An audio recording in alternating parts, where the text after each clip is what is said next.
안녕하세요. 승리한 사가족 여러분. 오늘은 누가복음 1장 1절에서 17절까지의 말씀입니다.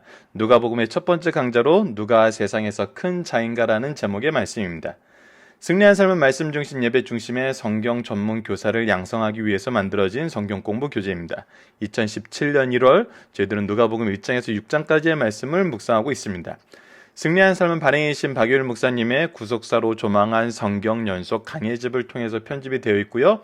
신약은 30권으로 완간이 되어 있고 그 중에 누가복음 1권 말씀이 지금 우리가 함께 나누고 있는 1월달 말씀에 대한 부분이 되겠습니다. 새로운 신간을 소개해드린다면 창세기 1, 2, 3권이 지난달에 출간이 되어 있습니다. 창세기서의 말씀은 저희들 지난해와 지난해에 1장에서 9장까지의 말씀을 나눴습니다. 저희들 후반부부터는 창세기 10장부터 마지막까지의 말씀을 함께 묵상하게 될 것입니다. 누가복음 전체의 구조의 내용이나 이번 주 저희들이 묵상할 내용은 어제 말씀인 위크 스터디에서 우리가 함께 묵상했습니다.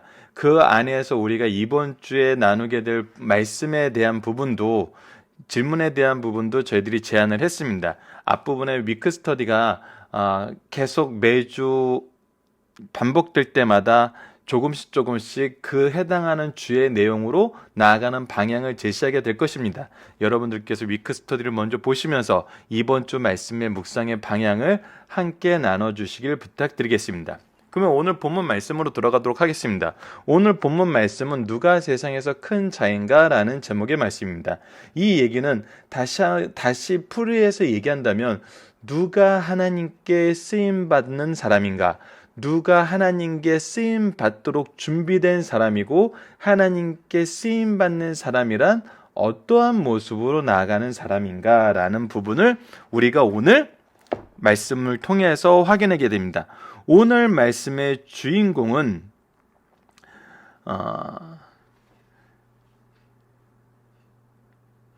사가랴입니다.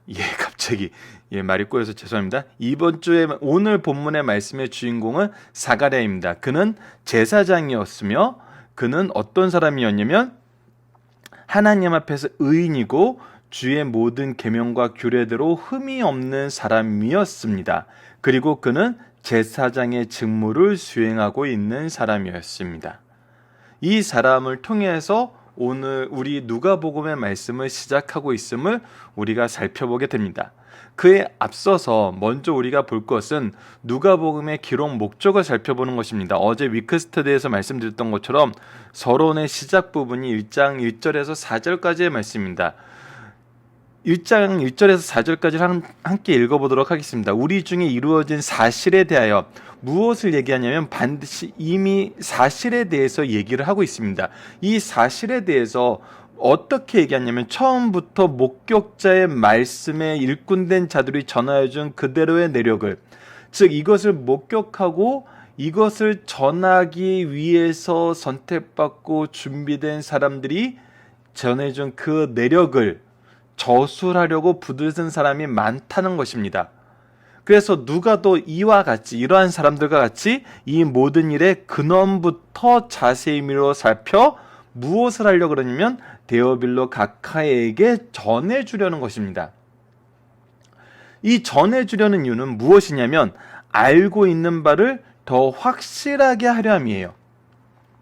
여러분들이 이 부분에 대해서 우리가 이제 좀 말씀이 우리에게 주어진 이유를 한번 살펴보도록 합시다. 말씀은 무엇을 하려면 이루어진 사실에 대해서 우리에게 전해주는 거예요. 즉 계승하게 하는 거예요. 그리고 이 계승하는 바를 더 확실하게 하려고 그래요. 확실하게 한다는 것은 무엇일까요? 여러 가지 의미가 있지만 이 확실화된 내용을 다시 전할 수 있도록 가르치는 거예요. 우리가 성경 말씀을 본다는 것, 세상에서 무슨 어떤 지식을 배운다는 것은 여러분들 단순히 안다는 데서 끝나는 것은 성경에서 말하는 목적이랑은 조금 다를 수 있어요. 성경에서 말하는 것은 들은 바를 전하게 하기 위해서 항상 우리에게 기록으로 남기도록 하나님께서 명령하셨고 그렇게 할 수 있도록 하나님께서 이미 만들어 놓으셨어요. 그 모든 과정을 함께 역사하신다는 얘기예요. 그래서 이 부분을 우리가 기억해야 돼요. 우리가 이 말씀을 듣는 것은 무엇하게 하려 합니다? 확실하게 전하게 하려 합니다라는 거예요. 이것은 누가복음의 목적일 뿐만 아니라 모든 성경의 목적이고 우리가 신앙생활을 통해서 말씀을 가까이 하는 목적이죠. 자, 그렇다면 누가 이러한 일의 증인이 되었는지를, 바로 그 증인된 사람들이 우리가 세상에서 볼 때 크다고 생각하는 사람이어야 된다는 거예요. 이 누가 세상에서 큰 자인가라는 이 제목에서는 두 가지 부분을 우리가 볼 수 있어요. 하나님 기준으로 큰 자가 누구이고 우리가 크다고 생각해야 되는 하나님의 기준이 무엇이냐는 거예요. 즉 우리가 크다고 생각하는 것이 오늘 본문 말씀에서 우리에게 제시되는 바와 다른 것이라면, 다른 기준이라면 우리가 성경에서 얘기하는 기준으로 옮기자는 거예요. 자, 그래서 이 부분에 대해서는 두 사람이 오늘 나타납니다. 첫 번째는 사가랴요, 두 번째는 세례 요한입니다. 자, 보도록 하겠습니다. 유대 왕 헤롯 때 아비야 반열에 제사장 한 사람이 있었어요. 이 사람의 직분은 뭐였냐면 제사장의 직분을 맡은 사람이었어요. 우리가 히브리서와 말라기서를 통해서 제사장의 직분이 얼마나 중요한 직분이고 제사장적인 신앙을 가진 사람들이 얼마나 중요한 위치에 있는지는 우리가 깊이 지난 한 해 동안 묵상을 해왔습니다. 이 사람도 제사장의 반열에서 제사장의 직분을 맡은 사람이었고 이름은 사가랴요, 그의 아내는 아론의 자손이 이름은 엘리사벳이에요. 아론의 혈통으로서 제사장의 직분을 맡고 있었고 그의 아내도 아론의 자손이었어요. 이 두 사람이 하나님 앞에서 분명한 것은 무엇이냐면 이 두 사람이라는 거예요. 이 두 사람이 하나님 앞에서 의인이라고 칭함을 받기에 합당했어요. 이 얘기는 우리가 항상 보다시피 하나님께서 이들을 의인으로서 인정을 해주시고 칭함으로써 그 의인으로서의 삶을 살게 해주셨어요. 이 은혜 가운데 있었어요. 그러면서 그가 무엇을 했냐면 모든 계명과 규례대로 흠이 없이 행하더라. 그의 삶의 목적은 하나님께서 의롭다 하신 그것을 지키는 것이 이 사람의 삶의 가장 핵심이었다는 거예요. 그런데 아이러니하게도 엘리사벳이 잉태하지 못함으로 그들에게 자식이 없고 두 사람이 나이가 많았다는 거예요. 죄송합니다. 미스터치가 생겼네요. 예. 이 사람들은 하나님이 의인이라고 칭해 주신 그 삶을 흠이 없이 가장 철저하게 가장 삶의 핵심의 가치로 살고 있었지만 잉태하지 못한 상태로 나이가 많았어요. 여러분들 과거의 삶을 우리가 이미 말씀을 통해서 알다시피 자식이 없는 것은 흠이 되었었어요. 그리고 이것은 어떤 면에서는 저주처럼 여겨졌었어요. 하지만 지금 우리가 전체 말씀을 통해서 보면은 이 일에 대해서 그의 태어남을 기뻐하고 즐거워했던 여러 사람들의 모습을 통해서 이 사람이 사람들 앞에 의롭다라고 인정받은 것을 우리가 볼 수 있어요. 이것은 이 이후의 말씀에서 우리가 함께 볼 부분이에요.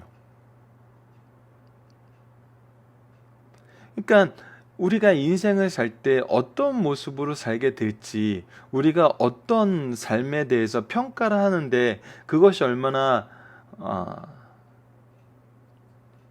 신중해야 되는지도 이 부분에 대해서 볼 수 있어요.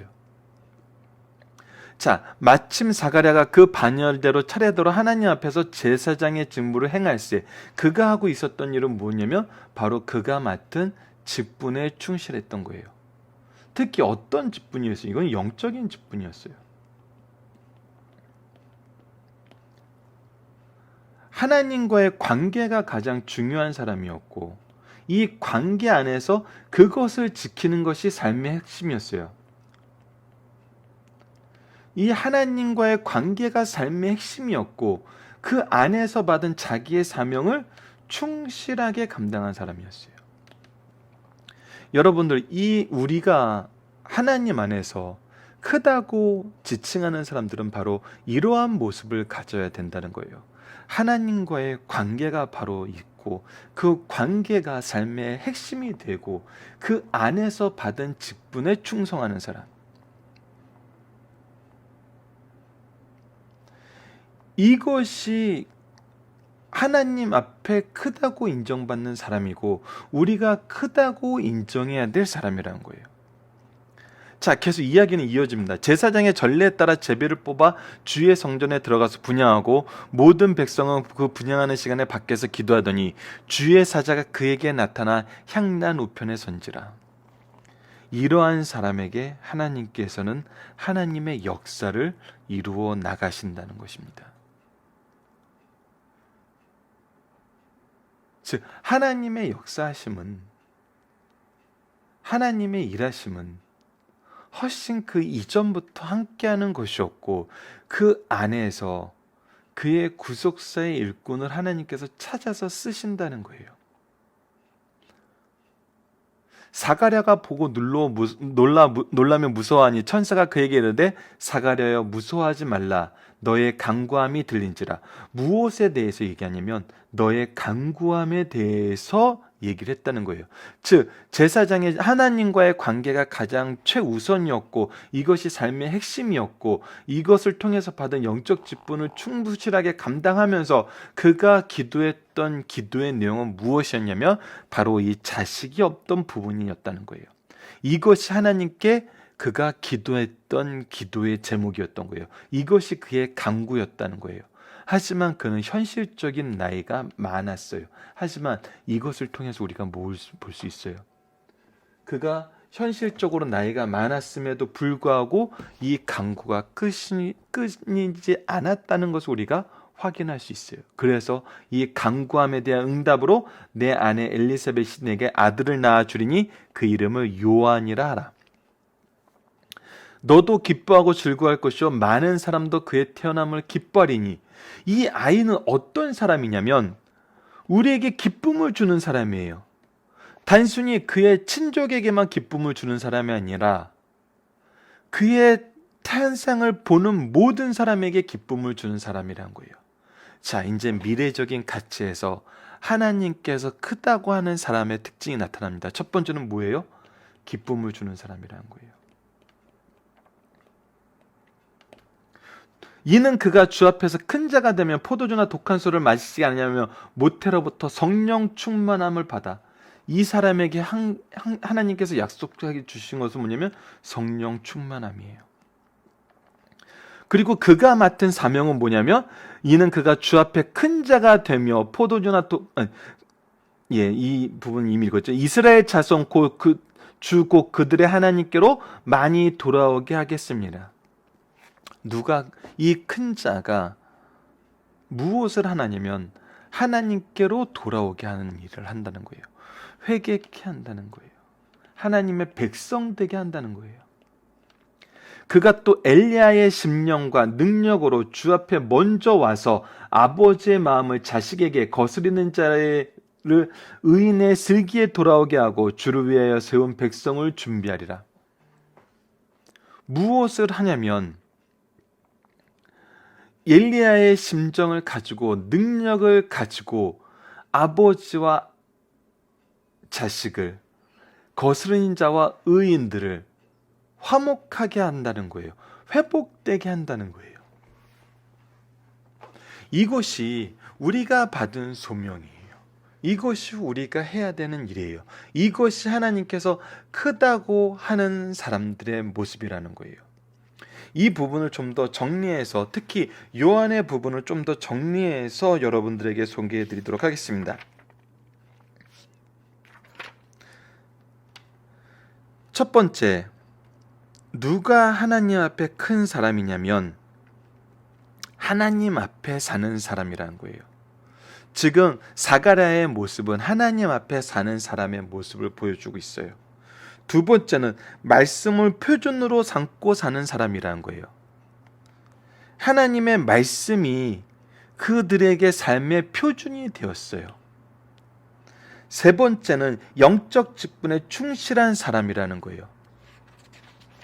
더 나아가 제사장의 그 요한의 모습을 통해서 보게 되면은 그 요한의 삶이, 이 큰 사람의 삶이 어떠했냐면 그 출생이 하나님의 뜻 안에서 이루어졌어요. 바로 13절 14절 말씀을 보면은 태어나면서부터 하나님의 큰 뜻이 그와 함께 있었어요.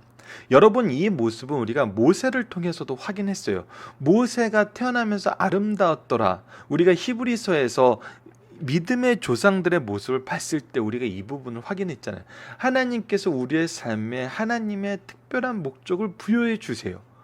우리가 그 목적 안에서 태어나요. 그렇기 때문에 우리는 하나님 안에서, 뜻 안에서 태어난 사람이에요. 우리는 이미 이 시작점에 동일하게 놓여 있는 사람들이라는 거예요. 두 번째는 뭐냐면 성장 과정에서 경건을 유지하는 사람이라는 거예요. 그 앞에 경건을 유지하면서 살아요. 그리고 나서 어떤 사람이냐면 엘리야의 심정을 가지고 자기 사명을 감당해요. 하나님께서 주신 사명을 감당해요. 근데 이 사명이 뭐예요? 회복이라는 거예요. 회복이라는 거예요. 하나님과 우리 사이의 회복이라는 거예요. 하나님 백성으로서의 회복이라는 거예요. 회개와 대속의 은혜에 들어간다는 거예요. 여러분들, 이것이 바로 지금 우리의 삶이라는 것입니다. 우리의 삶의 모습은 바로 탄생에서부터 하나님의 은혜 안에 있고 하나님께서 주신 사명 안에서 성령 충만함으로 그 사명을 감당하는 것이고, 사명은 하나님 백성 되게 하는 것이라는 겁니다. 회복하게 하는 것이라는 거예요. 자, 본문 묵상하기는 말씀은 바로 이것을 우리가 지금 확인하는 부분입니다. 본문에 나타난 누가복음의 기록 목적은 무엇인가요? 이 전하여 준 것을 더 확실하게 알게 하는 거예요. 그래서 무엇냐면 근원부터 자세히 미뤄 알게 하는 거예요. 그 목적은 뭐예요? 전하는 거예요. 가르치는 거예요. 즉 오늘 마지막 부분에 얘기했던 것처럼 백성 되게 하는 거예요. 바로 3번 문제에 있는 것처럼. 누가는 누구의 이야기로 말씀을 시작하나요? 사가랴의 이야기와 엘리사벳의 이야기로 시작을 해요.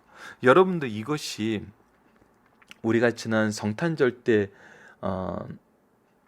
묵상한 말씀하고 성탄절 누가복음 말씀 우리가 나눴는데 이 말씀하고도 동일해요. 지금 본문 말씀은 무엇을 전해주냐면 사가랴와 엘리사벳이 받은 은혜에 대해서 얘기하고 그들이 은혜를 경험하는 것에 대해서 얘기해요. 근데 그것이 동시에 무엇이 되죠? 하나님의 뜻을, 하나님의 구원의 사역을 증거하는 일이 된다는 거예요. 은혜는 증거와 연결이 된다는 거예요. 자, 마지막 3번. 이야기 속에 등장하는 장소, 등장인물, 약속에서 보여주는 하나님의 뜻은 무엇입니까? 자, 먼저 장소는 어디예요? 성전이었어요. 그가 사명을 감당하는 곳이에요. 등장인물은 무엇이에요? 누구예요? 사가랴와 엘리사벳이었어요. 바로 이 엘리사벳은 어떤 사람이었냐면 하나님 앞에서 의인이라고 칭을 받고 계명과 규례를 지키려고 사는 것이 인생의 가장 큰 목적이었고 그 직무를 잘 수행하는 사람이었어요. 그러면서도 항상 무엇하는 사람이었어요? 간구하는 사람이었어요. 이 안에서 보여주는 하나님의 뜻은 무엇인가요? 누가 하나님이 쓰시는 사람인 거예요. 하나님이 쓰시는 사람을 통해서 이루시려는 일이 무엇이냐는 거예요. 하나님과의 관계가 바로된 사람이고 그 관계가 삶의 최우선인 사람이고 그 안에서 받은 직분을 수행하는 사람이고 그것 안에서 항상 하나님을 의지하면서 자신들의 간구가 있는 사람들이라는 거예요. 그들을 통해서 하나님은 탄생 때부터 준비된 하나님의 뜻을 미리 선언하시고 이루시고 그 안에서 그 사명을 충성스럽게 감당하게 하시고 그 사명을 감당하게 하심으로 우리에게 이루시려는 것은 무엇이냐면 하나님의 백성의 회복됨이에요. 백성으로서의 회복됨이에요. 이것이 하나님의 뜻이라는 거예요. 하나님의 뜻이 분명하게 누가복음 서론에서 선언되고 있다는 거예요. 자, 중심 사상을 보도록 하겠습니다. 누가에 기록된 두 책, 누가복음과 사도행전은 신약 성경의 약 25%에 달해요. 그는 의사이며 역사가이고 또 문필가였어요. 하나님이 누가를 통해 기록해 하신 두 책은 신약 성경에서 매우 중요한 위치를 차지해요. 누가를 통해서 하나님은 이방인들의 구원을 선포하고 있기 때문입니다. 예수님의 지상 행적을 기록한 사복음의 특징을 살펴봅시다. 이 부분이 저희들이 위크스터디에서 한번 나누고자 했던 부분에 대한 여러분들 어떤 간략한 소개가 될 수 있어요. 마태복음 유대인들을 위한 천국복음이에요. 마태는 예수님을 구약에 예언된 다윗의 자손으로 소개해요. 그래서 예수님은 왕과 사자로 묘사하고 있어요. 마가복음은 로마인들을 위한 능력의 복음이에요. 특히 고난 가운데에서 주신 말씀이에요. 마가는 예수님을 세계의 정복적인 동지의 종과 송아지로 소개하고 있어요. 누가복음은 헬라인 이방인들을 위한 복음이에요. 그래서 이방인들에게 소개되는 독특한 면이 있는데 그것이 무엇이냐면 예수님을 인자, the Son of Man으로 소개하고 있다는 거예요. 누가는 예수님이 전한 복음의 보편성, 유대인뿐만 아니라 헬라인을 위한 복음임을 강조해요. 그래서 그것이 어디서 가장 강하게 드러나냐면 바로 예수님의 계보를 얘기하는 부분에 대해서 나타나요. 아브라함과 다윗의 자손인 것을 강조한 마태복음과 달리 누가복음 누구까지 얘기하고 있냐면 바로 아담을 창조하신 하나님까지 이어지면서 이스라엘 민족뿐만 아니라 온 인류의 조상임을, 온 인류의 시작이 바로 하나님으로부터 시작되었음을 분명히 가르쳐주고 있어요. 그래서 이 누가복음이 성경 가운데 유일하게 이방인을 향하여 쓴 말씀이란 큰 특징을 우리가 또 볼 수 있어요. 자, 요한복음은 교회를 위한 영적 복음이에요. 요한복음은 예수님의 신성을 강조하기 위한 족보를 생략하는 대신 말씀이 육신이 되신 것을 기록해요. 그리고 그는 예수님을 하나님의 아들과 독수리로 소개하고 있어요. 우리는 사복음서 중에 이방인, 특히 이것을 우리가 더 깊게 받아들일 수 있겠죠. 우리가 지금 현재 유대인들이 부르는 그 이방인들에 속해 있기 때문에 복음서인 누가복음을 상고하게 되어 있어요. 누가복음을 통해 우리는 인류 역사에 있어서 가장 중대한 시대에 들어서게 되는 역사적 사건을 생각하려고 해요. 누가복음에는 육신을 입으신 하나님의 아들인 예수님인 것을 기록하고 있고, 예수님이 인간의 몸을 입으시고 사람들과 함께 33년간 계시면서 말씀하시고 행하셨던 일이 기록되어 있어요. 그래서 예수님의 유년 부분에 대해서 기록된 것이 바로 누가복음이에요. 예수님이 지상에서 출현하신 것과 활동하신 것은 모든 시대의 중심이 된 내용이에요. 예수님에 의해서 모든 사건이 유도되어 있으며 이후 모든 일은 이 사건과 결부되어 있기 때문이에요. 누가복음 1, 2장은 세례 요한과 예수님의 탄생의 초자연적 사건을 소개하고 있어요. 동시에 이 초자연적 사건의 도구로 쓰임받는 인물들에게 임한 은혜와 그들의 찬송을 기록하고 있어요. 자, 이 부분을 우리가 살펴보고 마지막 금요일 날 이 증언에 대해서 한번 우리가 중요한 기준을 한번 나눠보고자 합니다. 그 부분은 저희들 금요일 날 나누도록 할게요. 누가복음 일중의 중요한 내용은 다른 것 같습니다. 서원과 본 서신의 목적이 1절에서 4절까지 기록되어 있고, 세례요한의 수태에 대한 예고가 5절에서 25절까지 되어 있고, 그리스도의 수태에 대한 예고가 26절에서 38절까지 되어 있고, 엘리사벳과 마리아의 찬송이 그 부분에 이제 56절까지 기록이 되어 있어요. 그리고 요한의 출생과 사갈의 찬송이 80절까지 기록되어 있습니다. 오늘 본문 죄송합니다. 이거는 오타입니다. 1절에서 17절에는 세례 요한의 출생이 약속되었고, 세례 요한의 출생은 그가 백성들에게 소개할 분은 탄생과 대조되고 있다는 것을 보여주고 있어요. 누가는 두 분의 출생을 예고해 준 이는 천사 가브리엘임을 증거해요. 가브리엘은 천사는 세례 요한의 아버지가 될 사가랴와 메시아로 태어날 예수님의 어머니가 될 마리아에게 각각 출생을 예고하고 있는 것을 볼 수 있습니다. 자, 중심 사상을 하나씩 보도록 하겠습니다. 첫 번째입니다. 하나님께서 새 역사의 장을 여실 때에는 신실하신 사람을 통해서 역사하신다는 거예요. 여러분들, 이것은 우리가 볼 수 있어요.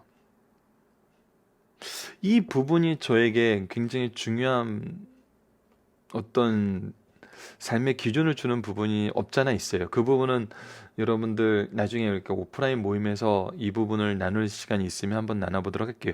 세례 요한과 그 부모들은 구약 시대의 하나님의 계시와 신약 시대의 하나님의 계시를 연결하는 역할을 하고 있어요. 이게 굉장히 중요한 역할이에요. 하나님께서 예수님을 이 땅에 보내사 구속의 역사를 시작하실 때 누구를 구속의 역사의 도구로 사용하시는가를 보여주고 있어요. 하나님의 언약을 붙들고 신실하신 하나님을 믿고 섬겨온 사가랴와 엘리사벳 같은 사람을 통해서 역사하신다는 거예요. 여러분들, 이것을 우리가 볼 때 하나님 앞에서 어떤 인물을 우리가 세워야 되고, 인물을 세울 때 무엇을 봐야 되는지가 우리가 이 힌트를 얻을 수 있는 부분이에요. 그들이 무엇을 중요시 여기시는 거예요. 어떤 삶을 살아왔냐는 거예요. 그들에 대해서 주위에 있는 사람이 어떻게 증언하고 있냐는 거예요. 특히 사가랴와 엘리사벳의 모습을 보면은 이 주위 사람들이 이들을 얼마나 존귀하게 여기고 이들에 대해서 얼마나 신뢰를 가지고 있었는지를 볼 수 있어요. 우리가 인물을 세울 때는 이 부분을 봐야 된다는 것을 우리가 이 말씀을 통해서 다시 한번 확인할 수 있어요. 두 번째, 의로운 사람들이 믿음으로 간절히 기도하여 그 응답이 지연되는 경우가 있음을 볼 수 있어요. 예, 사가랴가 나이가 많다고 표현이 되어 있어요. 사가랴와 엘리사벳이 나이가 많았어요. 하지만 그들의 간구하는 기도는 끊이지 않았어요. 이렇기 때문에 우리가 함부로 누구에 대해서 평가하는 일은 할 수가 없어요. 우리가 재판관이 될 수 없다는 거예요.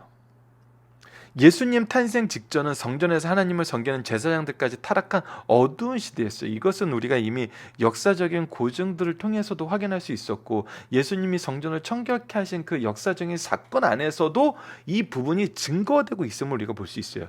그러나 사가랴 부분은 하나님 앞에서 의인이요 세상 풍조를 따라 살지 않고, 우리가 말라기서 말씀을 통해서 봤던 것처럼 그렇게 사는 것이 세상에서는 통용되지 않아요 라는 시대에 그들은 하나님의 뜻을 쫓으며 살았어요.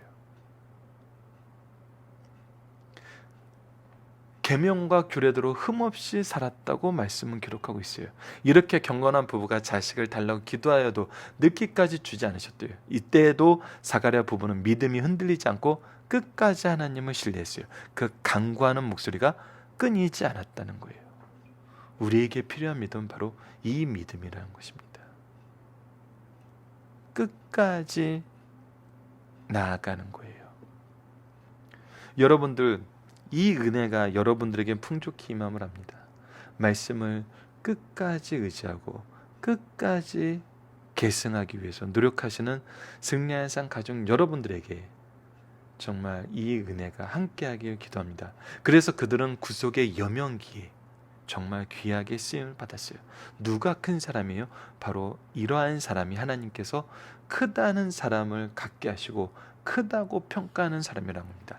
이 시대에도 하나님 앞에 거스르는 자를 의인의 슬기로 돌아오게 하는 엘리야 같은 사람이 필요해요. 엘리야와 요한의 사명은 이스라엘 자손 하나님의 백성을 하나님께로 돌이키고 아버지의 마음을 자식에게로 돌이키는 거였어요. 요한의 출생을 예고하면서 태어날 요한이 엘리야의 심정으로 엘리야와 같이 백성들의 마음을 예수께 돌이키는 사역을 하게 될 것을 예고하고 있어요. 여러분, 우리가 이 부분 어디서 봤죠? 말라기서 말씀에서 우리가 이미 이 부분을 확인했잖아요. 하나님께서 우리에게 주시고자 하시는 말씀의 은혜가 이렇게 연결될 때 전율을 느끼게 되는 것입니다. 우리 모든 성도들도 이 땅에 보내실 때 각자에게 사명을 주시어 보내셨어요. 하나님은 우리 각자에게 하나님의 사명을 이미 준비하시고 허락하셨어요. 우리 자신의 사명이 무엇인지 살펴봐야 돼요. 우리가 일하는 방식은 달라요. 세례 요한과 같은 방식이 아닐 수 있어요. 하지만 동일한 목표는 뭐예요? 돌이키는 거예요. 하나님의 백성 되게 하는 거예요. 예수님을 바라보게 하는 거예요. 하나님의 은혜가 있다라는 요한의 이 이름의 뜻과 같은 사명을 감당하는 것입니다. 여러분들 살펴보기 정답은 카페를 통해서 확인해 주시고요. 적용하기 문제입니다. 본문의 시작을 통해 하나님이 일하시는 방법과 목적이 어떠한지 살펴봅시다. 하나님께서 일하시는 방법은 준비된 자들을 준비시키시고 그 사명을 순종하는 자들을 통해서 일하세요. 이것은 변함이 없습니다. 끝까지 그 사명에 순종하는 자들을 통해서 하나님께서는 역사하세요. 목적은 무엇이죠? 돌이키게 하는 거예요. 하나님 백성 되게 하는 거예요. 예수 그리스도를 보게 하는 거예요. 우리의 사명이, 우리가 하나님께 세우심을 받은 방법과 목적도 이거와 동일하다는 것입니다. 우리가 말씀을 끝까지 붙잡고 일할 때 하나님께서는 우리를 통해서 일하시고 하나님의 뜻을 이루심으로 구속사의 중심 일꾼이 되게 하신다는 것입니다. 2017년 1월을 여는 승리한 삶 모든 가족들에게 이 역사가 증거되기를 간절히 기도하면서 오늘 말씀을 마치도록 하겠습니다. 말씀의 기초를 기도하기를 통해서 마치겠습니다. 하나님, 먼저 사도된 주의 종들을 통해 누가를 가르치시고 누가를 통해 데오빌로와 교회를 가르치시고 믿음의 스승들을 통해 우리를 가르치신 하나님의 계획하심과 일하심에 감사합니다. 우리도 이제 이 복음을 전하는 자로 성장하게 하여 주시고 이 일이 우리의 능력과 기쁨이 됨을 경험하고 찬양하게 하여 주셔서 오직 우리 주 예수 그리스도를 전파하는 종들이 되게 하여 주소서. 예수님 이름으로 기도드립니다. 아멘.